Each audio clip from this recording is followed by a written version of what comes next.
On the blue side, HMU Robotics Club versus on the yellow side, Aerobotics INSAT from Tunisia. Teams, are you ready? Yes, ready? Okay, okay.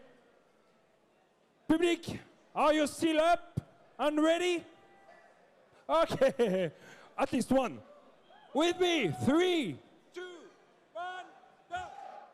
And both robots got started at the start here at the match. They got their banners deployed in the front row and on the front border, of the table. And they are now navigating all over the table. They are taking some elements. Maybe we can see some tribunes in few seconds. And we can see, yes, Aerobotics INSAT, they have built it. They released it. It's a 2-level tribune.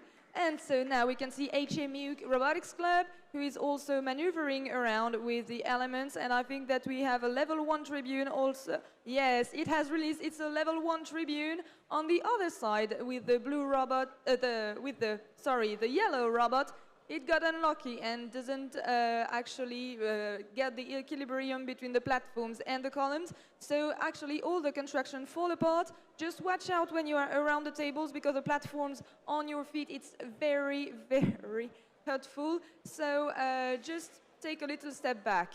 Anyway, we can see that HMU Robotics just got on their backstage. So I guess for them it's the end of the program and at the end of the match, the end of the game, sorry. Whereas Aerobotics INSAT just tried to build more tribunes, but I think they got stuck on one of the platforms and it was maybe more difficult to rotate for them.